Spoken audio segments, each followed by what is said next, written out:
সৰ্বকালৰ অভিলেখ ভংগ কৰিলে কাজিৰঙা ৰাষ্ট্ৰীয় উদ্যানে। কাজিৰঙা ৰাষ্ট্ৰীয় উদ্যানত পৰ্যটকৰ আগমনে ভংগ কৰিলে সৰ্বকালৰ অভিলেখ।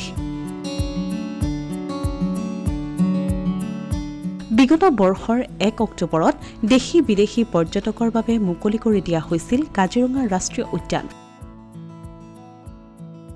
অক্টোবৰ মাহৰ পৰাই বৰ্তমানলৈকে দেশী বিদেশী পৰ্যটকেৰে ভৰি পৰিছে কাজিৰঙা ৰাষ্ট্ৰীয় উদ্যান।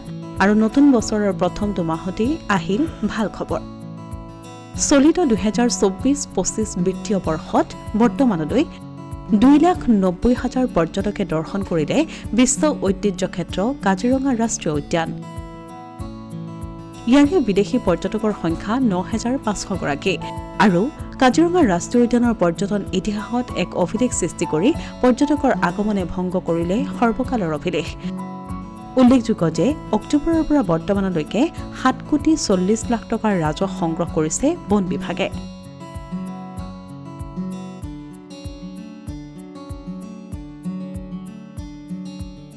আমাৰ Panbari reserve forest Kaziranga national park and tiger reserve এটা পাৰ্ট হয়, বাফাৰ এৰিয়া হয়। এইটো এটা ৰেপ্ৰেজেণ্টেটিভ ইক'চিষ্টেম হয় আমাৰ কাৰ্বি আংলঙৰ আৰু কাজিৰঙাৰ মাজত থকা এটা ৰিজাৰ্ভ ফৰেষ্ট। তাত বিভিন্ন বন্যপ্ৰাণী পায়।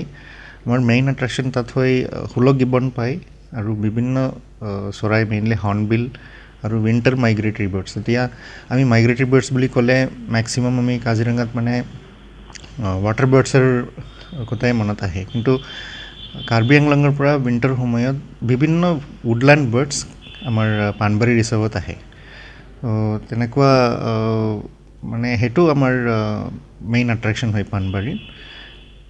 তাত মানে মেইনলি আমি বাৰ্ডিং ক্ষেত্ৰত পানবাৰী ৰিজাৰ্ভৰ আৰু ওচৰত থকা চাহ বাগান এইটোৰ মাজত যিকোনো এৰিয়া আছে সেইটো ইক'টন বুলি কয়, দুটা ইক'চিষ্টেমৰ মাজত থকা এৰিয়া। সেইটো এৰিয়াত ডাইভাৰ্চিটি বেছিকৈ থাকে।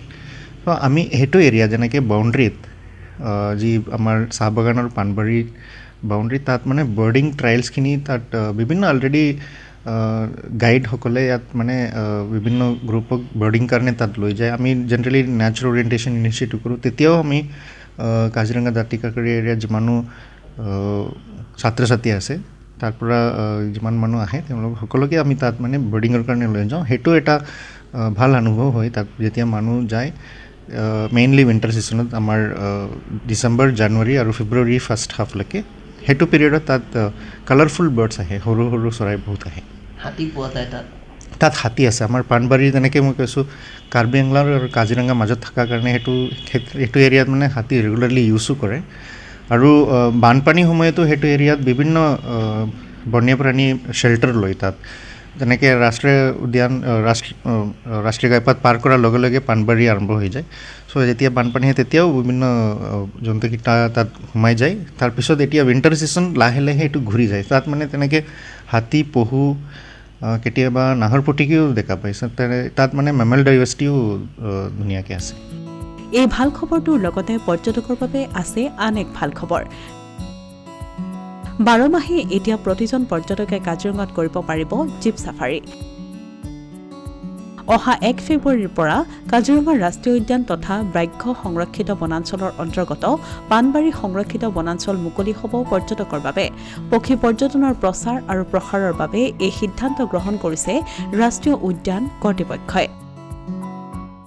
হয়, বহু বছৰ বিৰতিৰ অন্তৰত পানবাৰী আমাৰ পক্ষী প্ৰেমীসকলৰ কাৰণে এটা খুব সুখবৰ।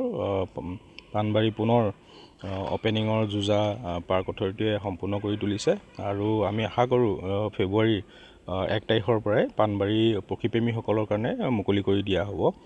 আৰু বিগত বহু বছৰ পানবাৰী বন্ধ হৈ আছিলে আৰু পানবাৰী অসমৰ লগতে ভাৰতৰ এখন উল্লেখযোগ্য পক্ষীৰ এটা বাসস্থান। আমি সকলো আশাবাদী আৰু আমি গৌৰৱান্বিতও কৰোঁ যে পানবাৰী পুনৰ পৰ্যটকৰ কাৰণে অ'পেন হ'ব। আৰু পানবাৰীত বহুখিনি আমাৰ যিটো এণ্ডেমিক বাৰ্ডছ, হৰ্ণবিল, গিবনৰ লগতে বহুখিনি উডলেণ্ড বাৰ্ডছ পোৱা যায়। আৰু এইবাৰ যিটো ট্ৰেকৰ লগতে এটা বাৰ্ড হাইডৰো ব্যৱস্থা কৰিছে ফৰেষ্ট অথৰিটিয়ে। হাতীও দেখা পোৱা যায়। নিশ্চয়কৈ পানবাৰী বন্ধ হৈ থকাৰ মেইন কাৰণটোৱে আছিলে হাতী। আৰু হাতী বহুত হিংস্ৰ হাতীখিনি তাতেই আছিলে আৰু বহুত মানুহৰ লগত কনফ্লিক্ট হোৱা ওচৰ পাজৰ যিখিনি গাঁও অঞ্চল আছে আৰু সেই গাঁও অঞ্চলত যিখিনি হাতীয়ে তাণ্ডৱ চলায় সেই হাতীখিনি পাণবাৰীতে থাকে আৰু হাতীৰ মুক্ত বিচৰণৰ কাৰণেই বন্ধ হৈ আছিল বহুত বছৰ কিন্তু পুনৰ এবাৰ কিন্তু ট্ৰেকিং নহয় বুলি আমি গম পাইছোঁ জীপ চাফাৰী হ'ব জীপত গৈ পেলাই সেই সুবিধাখিনি ল'ব পৰা যাব উল্লেখযোগ্য যে ৰাষ্ট্ৰীয় পথটোৰে সংলগ্ন প্ৰায় 7 কিলোমিটাৰ এলেকা আগুৰি আছে পাণবাৰী সংৰক্ষিত বনাঞ্চলখনে কাজিৰঙা ৰাষ্ট্ৰীয় উদ্যানৰ তৃণভূমিৰ বিপৰীতে পাণবাৰী সংৰক্ষিত বনাঞ্চল ওখ ওখ কাঠনিৰে ভৰা ভিন্ন প্ৰজাতিৰ পক্ষীৰ আৱাসভূমি পাণবাৰী বনাঞ্চলে সংযোগ স্থাপন কৰিছে কাজিৰঙা ৰাষ্ট্ৰীয় উদ্যান আৰু কাৰ্বি আংলঙক বহু সংখ্যক যান-জঁৰিৰে মনোমোহা পাণবাৰীত বিচৰণ কৰে বৃহৎ হাতীৰ জাকেও অসমীয়া প্ৰতিদিন ডিজিটেল সংবাদ কাজিৰঙা